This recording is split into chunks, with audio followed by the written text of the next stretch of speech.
Vamos dar início à nossa aula e hoje a gente vai estar entrando num novo tema, né? Semana passada, na última aula, o professor terminou o assunto de estática, né? Questões de equilíbrio, momento. Anterior a isso, a gente finalizou a energia. E agora a gente vai estar entrando numa outra área da física também. Ainda continuamos na mecânica, na parte da mecânica. Só que agora nós iremos discutir a mecânica dos corpos fluidos. Até então, todos os corpos que nós estudamos, né, a gente avaliamos os movimentos, as energias, as forças e tudo mais, eram sempre com corpos rígidos. A gente não trabalhava com a água, por exemplo. E aqui a gente vai começar a trabalhar exatamente sobre esse assunto. E esse assunto, esse tema, né, a gente chama de hidrostática. E na hidrostática a gente vai ver como que funciona essa questão da força, peso, é, pressão e tudo mais. Por que coisas flutuam na água, outras não flutuam. Enfim, é esse tipo de coisa que a gente vai estar discutindo aqui agora. Então, nesse slide aqui, o que eu trago para vocês? Eu estou trazendo para vocês aqui, né, o que a gente vai estudar, que eu acabei de falar para vocês, que é a hidrostática. A gente vai estudar a chamada mecânica dos fluidos, né? E vai tentar entender como que o comportamento físico desses corpos que não são sólidos, como uma pedra, por exemplo. É, então aqui, né, já até deixei a pergunta, né? Aqui a gente vai tentar responder para vocês algumas perguntas do tipo: por que um corpo flutua na água e enquanto outros afundam nela? Então, esse tipo de pergunta a gente vai estar tentando responder para vocês dentro desse tema, tá? E como eu falei para vocês, né, a mecânica dos corpos fluidos. Mas o que diabos é um fluido? Já pararam para pensar o que é um fluido? Então, eu vou trazer aqui para vocês algumas explicações, algumas definições do que a gente chama de fluido, né? Então, o fluido, nós denominamos um fluido toda substância que flui, pode fluir, pode escoar facilmente. O que significa isso? A gente não consegue simplesmente pegar aquela coisa e manter ela segura, tipo com as nossas mãos, por exemplo. Porque ela consegue fluir facilmente. Ela não tem uma, vamos dizer assim, uma forma física muito bem predefinida. Assim, a água ela não tem uma forma definida. A água ela se molda aos recipientes que são sólidos que a gente coloca a água, por exemplo, a garrafa. Cada garrafa tem um formato diferente. Então, em cada garrafa, a água ela vai se adequar ao formato da garrafa. Então, é, essa condição dela se adequar a essa forma é porque ela se trata de um fluido e ela não tem essa forma bem pré-definida, né? Se eu, por exemplo, não fechar muito bem uma garrafa e tombar a garrafa, a água vai vazar da garrafa muito, muito facilmente. E a mesma coisa acontece com os gases, né? Não só com líquidos, não só com a água. Existem outros líquidos que também vão ter esse comportamento, vão escoar facilmente. Agora, tem uma coisa entre os líquidos que talvez vocês tenham até pensado, podem ter pensado ou não, vocês já perceberam que tem líquidos que eles são meio, como posso falar, a gente chama de viscoso, mas eu queria uma palavra diferente para falar para vocês. Vamos dizer assim, pegajoso, meio grosso, outros líquidos são mais finos e tudo mais. Isso que a gente chama, essa sensação de que um líquido é mais grosso que o outro é mais fino, mais leve, vamos dizer assim, leve entre aspas, né? Isso se dá por conta do atrito entre as moléculas e essa questão de ser mais grosso ou não, a gente chama de viscosidade. Então, quanto maior for esse atrito que existe entre as moléculas, mais viscoso vai ser esse líquido. Por exemplo, um óleo. Um óleo ele é muito mais viscoso que uma água. Então, só de você colocar a mão no óleo e esfregar na ponta dos seus dedos, por exemplo, você vai perceber que a viscosidade do óleo é bem diferente da viscosidade da água. E, e isso varia de líquido para líquido. Né? Existem líquidos que são muito mais viscosos do que os outros, e outros que são bem menos viscosos que os outros. A água é um exemplo de um líquido pouco viscoso. O óleo é um exemplo de um líquido mais viscoso. Então, é, aquele qual é o nome daquele que eu não lembro? Enfim, não lembro o nome do negócio, não vou dar um exemplo para vocês. Se eu tivesse lembrado, se eu conseguisse lembrar, eu falava. Então, seguindo adiante. A primeira coisa que a gente pode pensar aqui agora, né, que a gente discute nesse tema, é a densidade. E o que é a densidade? Para explicar para vocês o que é a densidade, eu vou deixar essa pergunta aqui. Vamos começar com essa pergunta. O que pesa mais? 1 kg de chumbo ou 1 kg de algodão? E eu vou colocar os dois na balança. Quem é o mais pesado? Talvez você já tenha escutado essa pergunta em algum lugar. Se vocês estiverem atentos, né?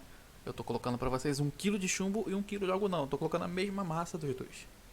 Então, mesma massa, não tem por que um ser mais pesado que o outro, né? A ideia é que corpos que têm a mesma massa possuam o mesmo peso. Então, qual é a diferença que a gente nota entre 1 kg de chumbo e 1 kg de algodão? 1 kg de chumbo, ele ocupa um volume bem pequeno, enquanto 1 kg de algodão ocupa um volume bem maior. Então, tipo, 1 kg de algodão é uma coisa muito maior do que 1 kg de chumbo. Mas por que isso acontece? Por que 1 kg de chumbo ocupa um volume tão pequeno, enquanto o quilo de algodão ocupa um espaço muito maior? Isso acontece por conta da densidade dos dois.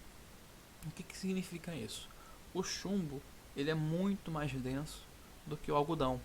E eu falar que o chumbo é muito mais denso do que o algodão, eu estou querendo dizer que por unidade de volume, né, vamos dizer assim, metro cúbico de volume, eu tenho uma massa, a quantidade de moléculas que eu possuo dentro daquele metro cúbico de chumbo é muito maior do que o que eu possuo no algodão.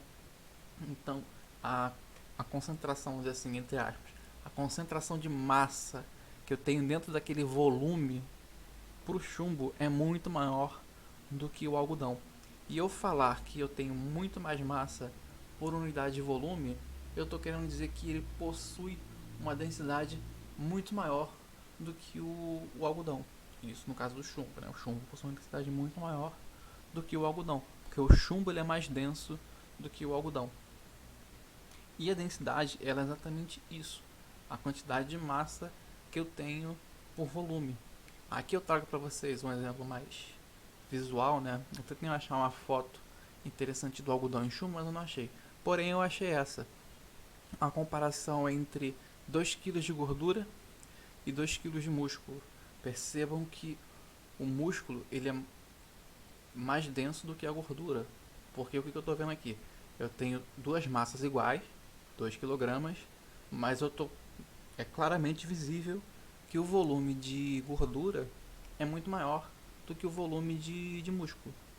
Então significa que a gordura ela é menos densa do que o músculo.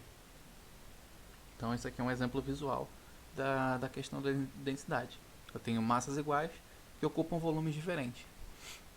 Dito isso, eu posso mostrar para você, posso definir para vocês, né? Eu defini a densidade de uma substância através da grandeza chamada massa específica, que também em alguns lugares é chamada de densidade absoluta.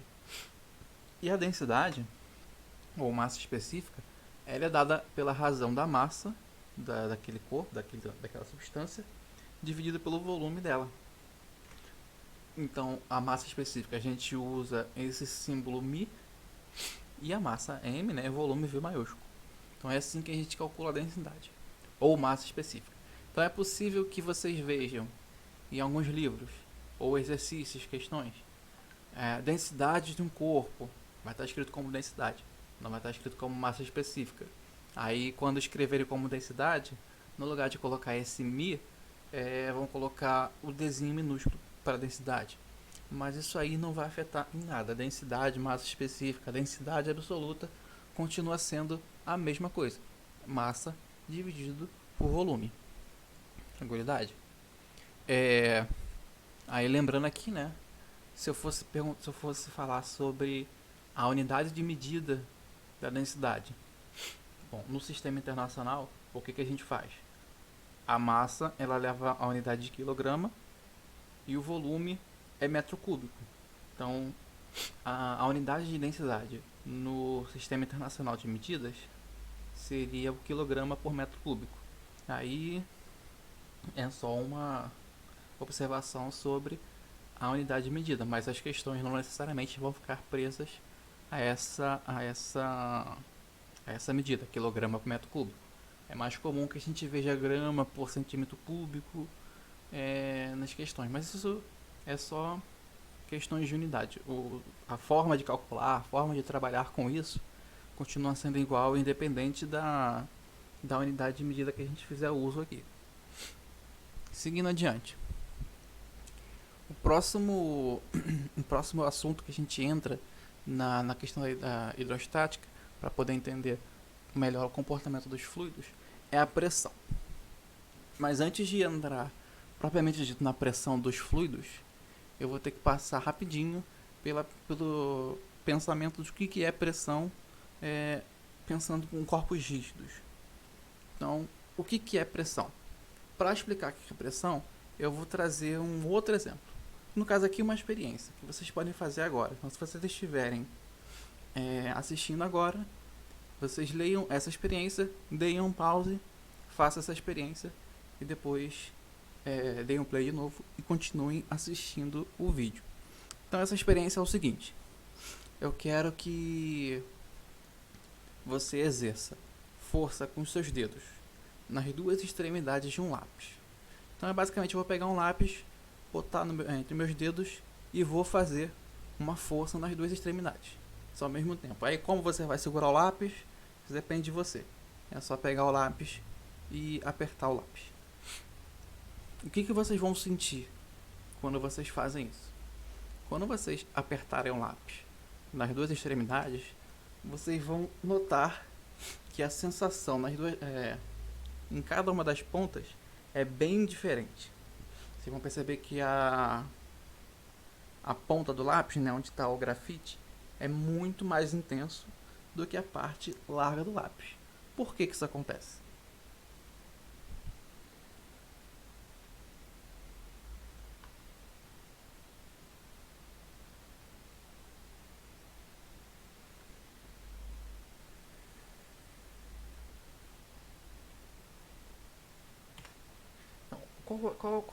Qual está sendo a diferença, né, entre as extremidades do lápis? Por que eu sinto uma sensação diferente na ponta do lápis e uma outra sensação na outra ponta do lápis? A diferença que eu tenho, na real, ela está sendo, se eu conseguir fazer a mesma intensidade de força nas duas extremidades do lápis, a única diferença que eu vou ter aqui são as extremidades. Uma é mais fina e a outra é mais larga. E o que acontece é o seguinte: quanto menor quanto menor a área que a gente aplica a força, maior vai ser a pressão que a gente vai exercer naquele ponto. E quanto maior for a área, menor vai ser a pressão. Então, quando a gente aperta a ponta do lápis, onde está o grafite, a gente vai sentir uma pressão muito maior do que a que a gente sente na outra ponta do lápis, onde fica a borracha, por exemplo, dependendo do seu lápis. Por conta da área. A área de onde está o lápis, a borracha, é muito maior. Então a pressão é muito menor. Então, por que uma agulha, que é um objeto tão fino, tão frágil, fácil de quebrar, fácil de entortar, por que uma agulha consegue penetrar a nossa pele, enquanto um lápis, né, a borracha de um lápis não consegue penetrar? Quer dizer, dependendo da força que você fizer. Se você for uma pessoa muito bruta, você consegue fazer a outra ponta do lápis entrar no corpo de alguém. Mas por que uma agulha que é tão frágil, tão fina, consegue penetrar tão fácil a nossa pele? O fato dela conseguir penetrar a nossa pele tão fácil é porque ela tem uma área, né, a ponta dela, que vai fazer força na nossa pele, é tão fina que a pressão que ela exerce no ponto de contato é muito grande. Então, essa pressão sendo muito grande, ela consegue furar a nossa pele facilmente. Então, se eu fizesse uma agulha mais larga, seria muito mais difícil de eu conseguir penetrar uma pele, uma carne. Então, o que acontece quando a gente faz, pensando ainda na questão da agulha, quando a gente faz uma agulha mais larga, né, uma agulha mais grossa, conforme a gente vai engrossando a agulha, teoricamente seria mais difícil de penetrar uma carne com essa agulha. Então, o que é feito? A ponta da agulha, ela começa a ser moldada de forma a deixar um único pontinho dela, né, uma pontinha muito mais fina na extremidade dela. Então ela fica meio que uma coisa assim. Deixa eu tentar desenhar aqui usando o slide. A ponta da agulha, ela ficaria um negócio mais ou menos assim, ó. Se eu olhasse de frente, eu teria uma coisa assim, ó, uma ponta assim. Nossa, isso tá feio. Deixa eu melhorar aqui, ó. Uma ponta, aqui tá o cabo da agulha, né, o corpo da agulha. Aí quando chega na ponta, ela faz isso aqui, ó. Aí aqui no meio tá o furo dela. Então, não importa se eu vá engrossando a agulha, eu vou ter essa pontinha aqui mais fina que vai conseguir penetrar a carne. Então, se eu fosse olhar ela de lado, seria uma coisa mais ou menos assim, ó. Vem aqui, aí vem o corpo da agulha. Aí o furo tá aqui, nessa regiãozinha aqui. Mesmo que a agulha seja grossa, essa pontazinha aqui é muito fina. E ela já, como ela já fez um buraco na pele, né? Ela vai entrando e o resto vai mais fácil. Agora, se eu pegasse a agulha e fosse engrossando ela assim, nunca que ela conseguiria penetrar minha pele. Chegaria um ponto que ela não ia penetrar minha pele de jeito nenhum. Só se eu fosse uma pessoa bem vândala, mas aí ela ia sair rasgando tudo. Não ia ser uma penetração muito saudável.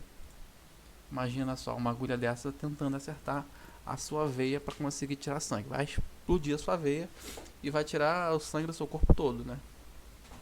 Vai conseguir tirar só um frascozinho de sangue. Enfim, além dessa questão da área de aplicação, se a gente aumentar a força que a gente exerce, né, essa pressão vai aumentar. Então, se vocês começarem a aumentar a força que vocês fazem na ponta do lápis, vocês vão perceber que a dor só vai aumentar. E se vocês aumentarem muito, pode ser até que o lápis consiga furar a pele de vocês. Não façam isso. Mas a força, ela também influencia na pressão exercida. Quanto maior a força, maior é a pressão exercida no local. Então, isso é que eu estou dizendo aqui. Quanto maior a força, maior a pressão. Em contrapartida, quanto menor a força, menor a pressão. Então, disso, o que eu estou tirando? Eu estou tirando que a força é uma grandeza diretamente proporcional à pressão. Então, o que significa eu falar que a força é diretamente proporcional? Significa que quanto maior a intensidade da força que eu aplico, né, maior vai ser a pressão. Então, se eu diminuir a força, eu diminuo a pressão. Se eu aumentar a força, eu aumento a pressão. Enquanto a área, ela é o contrário disso. A área é inversamente proporcional à pressão. Então, o que eu estou escrevendo aqui? A área de aplicação da força é inversamente proporcional à pressão. O que significa isso? Enquanto eu diminuo a área de aplicação da força, eu aumento a pressão. Se eu aumentar a área, eu diminuo a pressão. Para áreas maiores, a pressão começa a diminuir, conforme eu vou aumentando essa área. Dito isso, eu consigo definir a pressão exercida por uma força. Então, a pressão exercida por uma força é a razão entre a força de aplicação e a área de onde eu estou aplicando essa força, né? Então, F sobre A. Esse F é a força, o A é a área de aplicação. Então, a unidade de medida de pressão que a gente usa no sistema internacional é o chamado Pascal. O Pascal ele é basicamente assim: 1 PA, que é o Pascal, é igual a 1 Newton dividido por 1 metro quadrado. Né? O Newton é a unidade de força, o metro quadrado a unidade de área.